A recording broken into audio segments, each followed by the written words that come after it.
tal? Bienvenidos, les saluda Claudia Palacios. Hoy para hablar con dos mujeres, dos escritoras colombianas, ambas, que también tienen como denominador común que viven fuera de Colombia hace muchos años. La primera de ellas con quien vamos a conversar es Marvel Sandoval. Ella es autora de 4 libros, el más reciente de ellos se llama Joaquina Centeno, que hace parte de una trilogía que es un conjuro contra el olvido. Bienvenida, Marvel. Muchas gracias, Claudia. ¿Quién es Joaquina Centeno? Joaquina Centeno es la mujer que condensa todas las mujeres colombianas que están buscando a sus familiares desaparecidos. ¿Y la hace basada en un personaje real? Sí. Mi obra literaria, hasta el momento, se basa en hechos reales. Joaquina Centeno es una de las mujeres, para mí, que empezó en el año 82, 80 y tantos, a fundar la Asociación de Familiares Desaparecidos.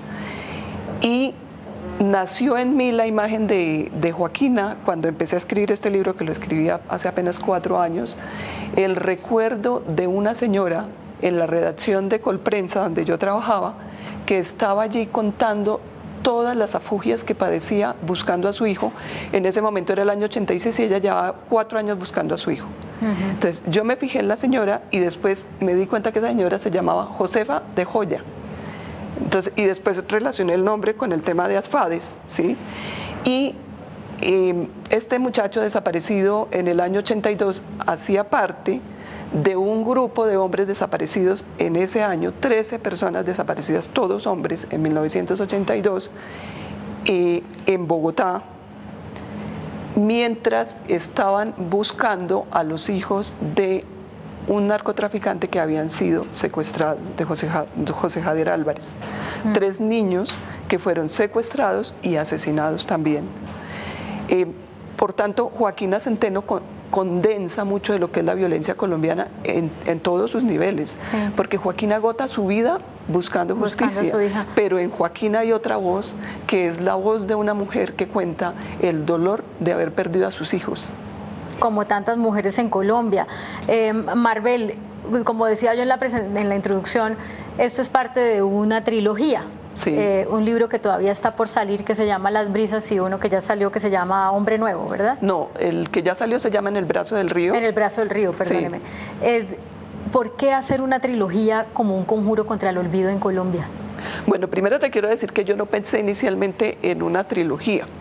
Escribí En el Brazo del Río, y En el Brazo del Río era otra experiencia mía cuando llegué a trabajar al Magdalena Medio, también en los 80. Entonces yo llego al Magdalena Medio en un momento en el cual desde Puerto Berrío venían muchos campesinos migrando hacia Barranca Bermeja, y de pronto hay una gran toma de la ciudad y están protestando por una masacre. Y dentro de toda esta cosa se me queda en mi cabeza el dolor, la gente y demás, y de pronto muchos años después, porque ninguna de mis obras está escrita ya, es decir, yo creo que han dormido mucho tiempo en mí, muchos años después escribiendo otro libro que no tenía nada que ver con eso, sino con el petróleo. Un día estaba cansada de escribir de petróleo, puse el folio y empecé a escribir, y me salió la primera frase de En el Brazo del Río, que es la voz de una niña que fue violada, asesinada y desaparecida en una masacre. Bueno, entonces después de eso yo publico En el Brazo del Río, y cuando me voy a vivir a España, de pronto un amigo mío me manda un mail diciéndome que la Corte Suprema de Justicia se había pronunciado se había pronunciado en el tema de los desaparecidos en 1982, de unos muchachos desaparecidos en 1982, y mi cabeza se devolvió inmediatamente a la figura del 86 de la señora en la redacción. Sí. Entonces surge ahí Joaquina Centeno, porque yo digo, esto ya me llega en España, no sé, hace 5, 6, 7 años me llega esa noticia de la Corte Suprema. Entonces yo vuelvo a esta señora y yo empiezo a escribir pensando en esta señora, escribo Joaquina. Pero cuando empiezo a pensar en esta señora que está buscando a su hijo desaparecido, también pienso en el dolor de la otra madre a quienes sus hijos le fueron secuestrados y asesinados. Y ojo que no estoy diciendo que las personas desaparecidas estén involucradas en la desaparición de los niños, sí. No. pero pienso como en estos dolores que se viven en esta Colombia. Sí. Pero la otra parte de la trilogía es Las Brisas, que todavía no ha salido. Pero que ya está escrita y está escrita antes que los otros. ¿Y qué tiene que ver con la masacre o con qué? No, Las Brisas lo que hace es recoger, como que de todo esto que yo he vivido, las historias, yo hablo mucho con la gente. Entonces, hablando, he recogido muchas historias de las personas, sobre todo de la gente del campo y de su migración a la ciudad y del dolor de dejar su tierra y de tener que venirse aquí porque allí no se puede vivir y que han sido víctimas de las diferentes violencias. Entonces, en Las Brisas, yo lo que recreo es, también en voz de mujeres, la historia de una familia que está sometida, le toca la violencia del 48, ¿sí? Después de la muerte de Gaitán, y progresivamente le va a tocar vivir todas las otras violencias. Y la reconstruyo en una conversación entre una señora en su casa y su empleada del servicio. Entonces, cuando yo me doy cuenta, tengo las 3 novelas, y empiezo a mirar y digo, las 3 novelas tienen como característica que están habladas, primero pues, es la violencia, luego que está contada por las mujeres, sí. No es la violencia contada por los hombres, es la violencia como la padecen las mujeres. Y de alguna manera yo también la padecí como periodista, claro, es que la sufrí. A eso voy con la siguiente pregunta, porque antes de comenzar la entrevista estábamos hablando con Maribel. Usted trabajó en El Tiempo, trabajó en Colprensa, en Vanguardia Liberal también, y en algún momento por amenazas en los 80 decide irse del país, y eso que apenas empezaba una época muy dura de la violencia en Colombia. O sea, siempre ha sido dura, pero después yo creo que se puso peor por allá en los 90. Y usted entonces es mujer, es migrante y es periodista y tiene esa triple condición, esa triple relación con Colombia y la plasma en estos libros. ¿Por qué decidió hacerlo así? Primero, una aclaración. Yo en los 80, que se van muchos periodistas del país amenazados, por ejemplo, Daniel Samper es una época en la que se va. Sí fui víctima de amenazas y lo que decidí fue dejar de hacer periodismo en ese momento. Yo migro después, yo migro ya en el 2009, ¿sí? Pero sí dejo de hacer, me retiro del periodismo, porque yo siento que si sigo en el periodismo, pues mi vida sí estaba peligrando, y estaba peligrando de muchas maneras. Entonces me retiro del periodismo, las historias siguen viviendo en mí, y estaba diciendo hace un momento que las historias hablan de esas violencias, pero que también quienes estamos cubriendo y contando estamos sufriendo lo que está pasando y también estamos siendo a la vez como víctimas de todo esto que está pasando, como somos víctimas todos los colombianos. Lo que pasa es que hay poca conciencia en ese grado de desprotección que estamos viviendo continuamente. Sí, hay víctimas directas e indirectas. Sí, directas e indirectas, sí. Lo somos indirectamente.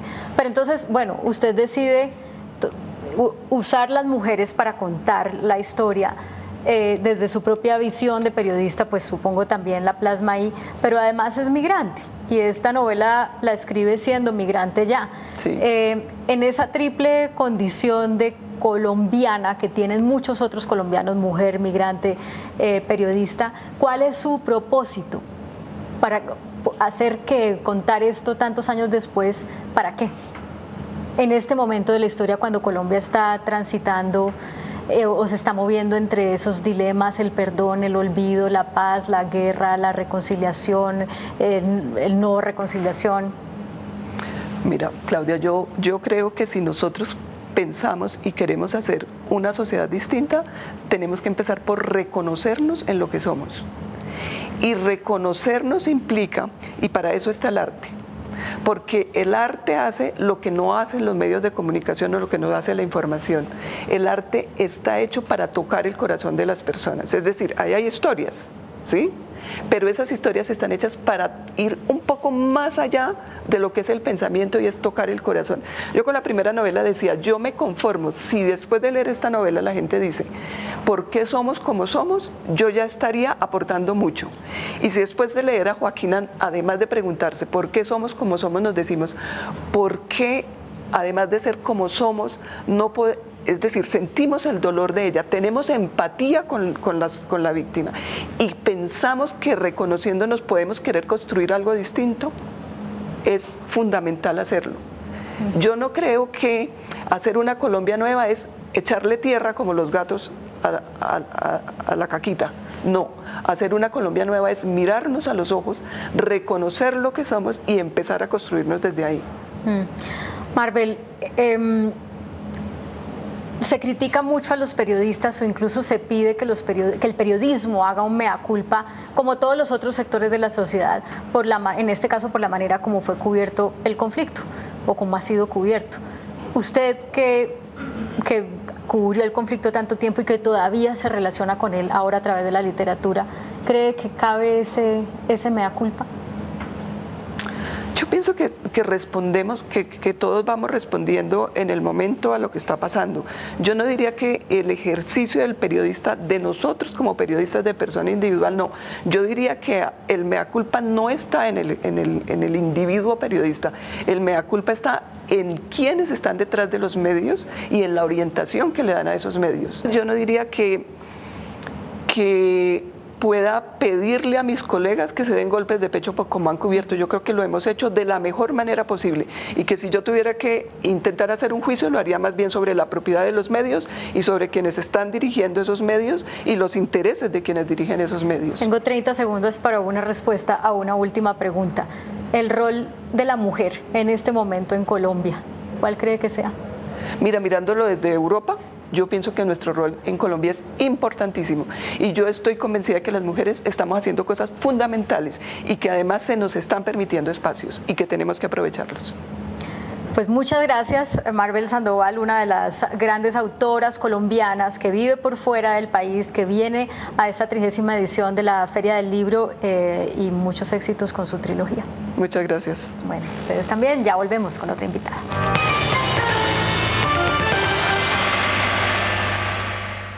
La segunda invitada de nuestro programa es Ángela Peláez. Ella es publicista, es colombiana también, es autora de libros infantiles y vive hace más de 20 años en Holanda.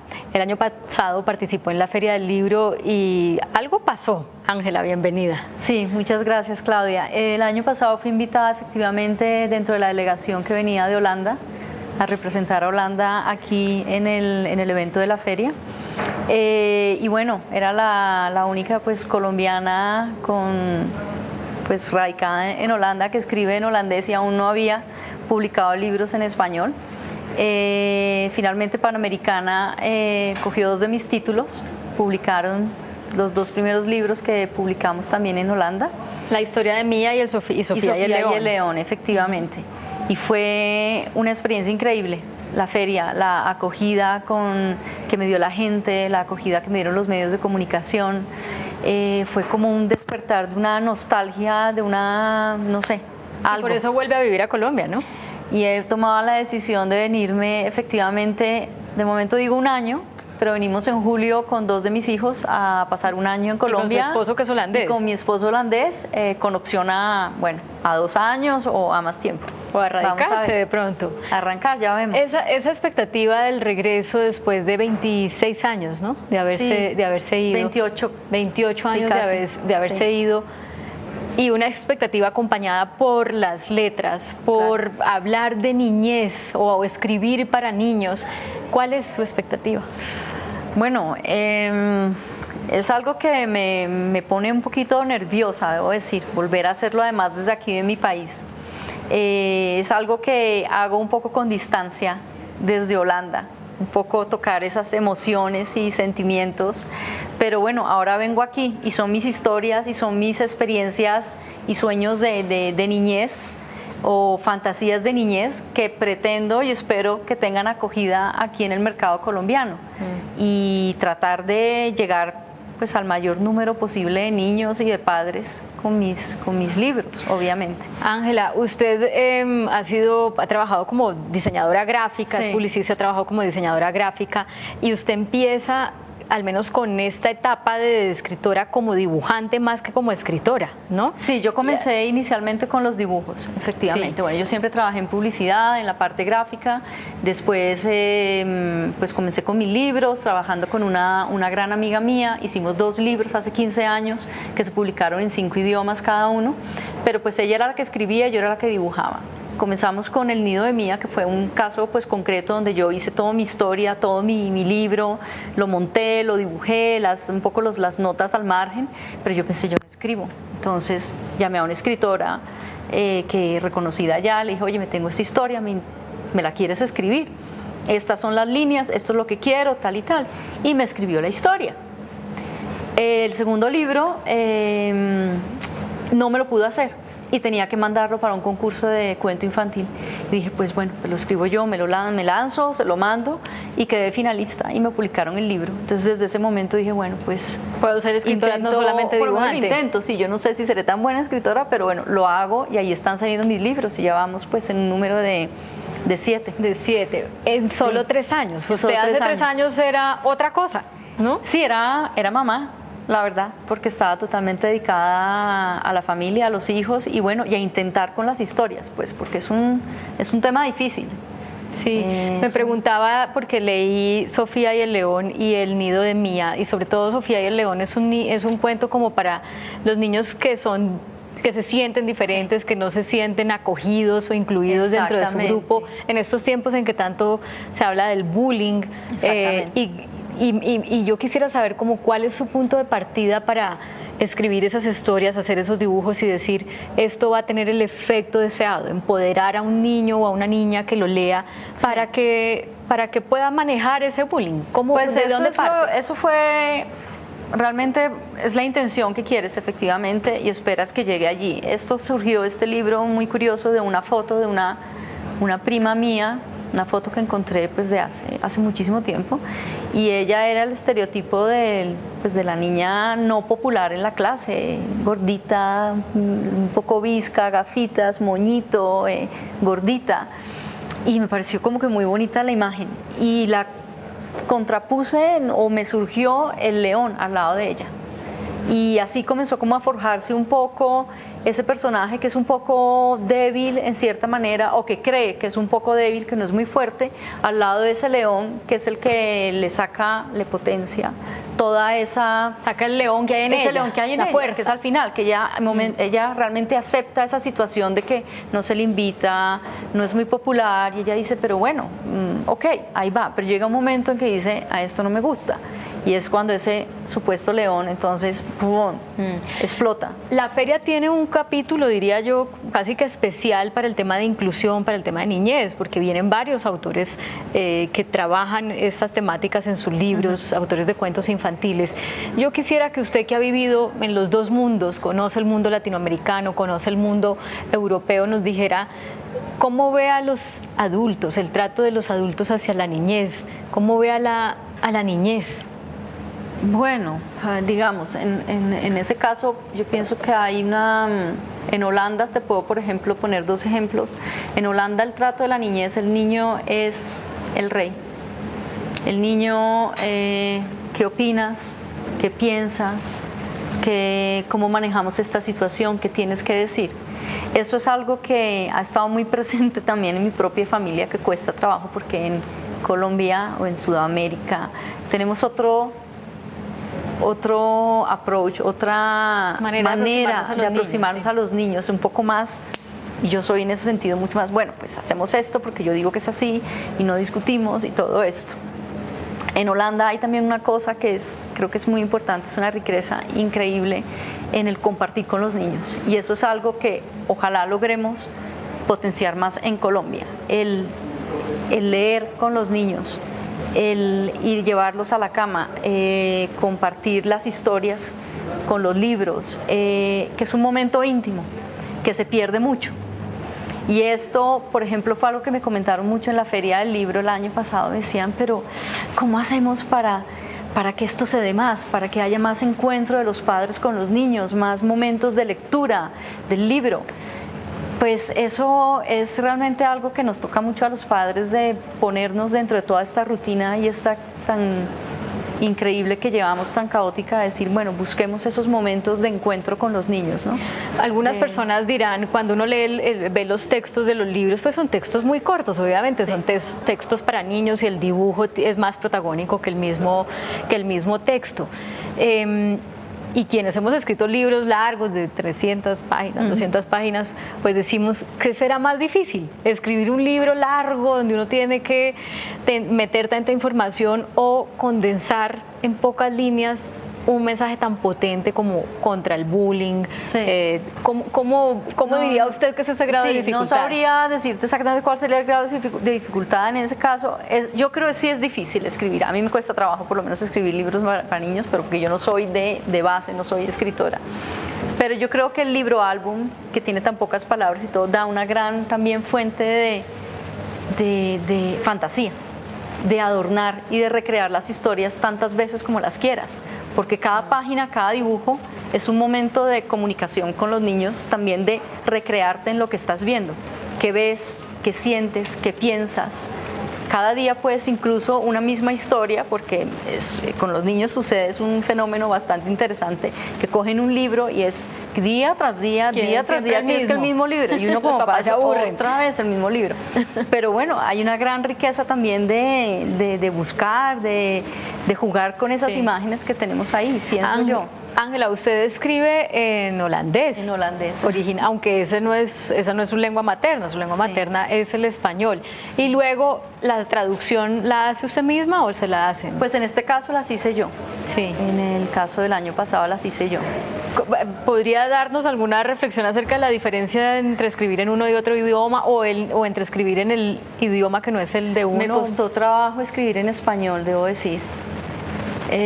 No sé por qué, me costó mucho encontrar las palabras concretas para describir esas emociones que yo estaba poniendo en holandés. Fue muy curioso porque podrías decir es al contrario, pero ahí yo no sé, hay algo en las palabras a veces en holandés, con todo lo feo que puede sonar el idioma, que describen ciertas emociones de una manera muy especial. Y ¿Tiene un ejemplo así que se le venga a la cabeza? Sí. Gezellig. Gezellig es una palabra que se puede aplicar a muchas cosas. Es algo que tienes pues son momentos íntimos, pueden ser momentos agradables. Gezellig es un momento alegre, pero también puede ser un momento que disfrutas tú solo, puede ser en compañía. Ya, es muy curioso. ¿Y cómo lo tradujo? ¿Cómo lo traduje? Es que eso es, fíjate, se me queda corto decir agradable, íntimo, un momento cariñoso. Se me quedan cortos porque ese Gezellig, en mi vivencia de todos estos años en Holanda, reúne muchas cosas dentro de esa palabra. Y no sabría decirte ahora si lo he utilizado concretamente en uno de los libros, pero si me tuviera que traducirlo, me costaría mucho trabajo encontrar el término adecuado para expresar todo eso que quiero, por ejemplo. Sí. Ya para ir terminando, Ángela, usted hace parte también, son solamente como 6 autores colombianos que están en la feria, pero que vienen de afuera y que escriben desde afuera, y van a participar, no sé si usted específicamente, en una charla que es algo así como vivir entre dos culturas. No es lo mismo, huir no es lo mismo que irse, es como el lema de la charla. Exacto, tengo que presentar esta charla. Sí. ¿Cuál es el mensaje de esa vivencia? Es una historia pues muy bonita que es sobre Kader, porque Kader escribe también mucho de su misma experiencia personal. Él viniendo de Irán como exiliado político, viene a Holanda hace 30 años, escribe, aprende la lengua, escribe en holandés. Y en ese sentido pues me siento próxima a su historia. Y él tiene una capacidad impresionante para también además entender la cultura holandesa, analizarla y al mismo tiempo ponerla en paralelo con su misma cultura también, ¿no? Y bueno, vamos a hablar sobre eso, sobre sus libros, porque eso está muy presente en todos los libros de él, toda esa parte de la persona que deja su país, viene y comienza a apropiar las normas y los valores de esa cultura que lo ha acogido Sí. Y también cómo no olvidar todo eso que ha dejado atrás, efectivamente, es buscar un poco una reconciliación también ahí entre dos culturas, de cierta manera. Pues la veremos en la feria, Sí, qué rico muchas que gracias. se dé esta oportunidad de volver a Colombia y traída de este éxito reciente, ¿no? De escritora en los esperemos, últimos sí. 3 años y ojalá que sea muy exitoso también en su nueva etapa colombiana. Muchas Te gracias, agradezco mucho, Ángela. Claudia. Ángela Peláez, autora de libros infantiles, escritora colombiana que vive en Holanda. Así llegamos al final, sigan con nosotros.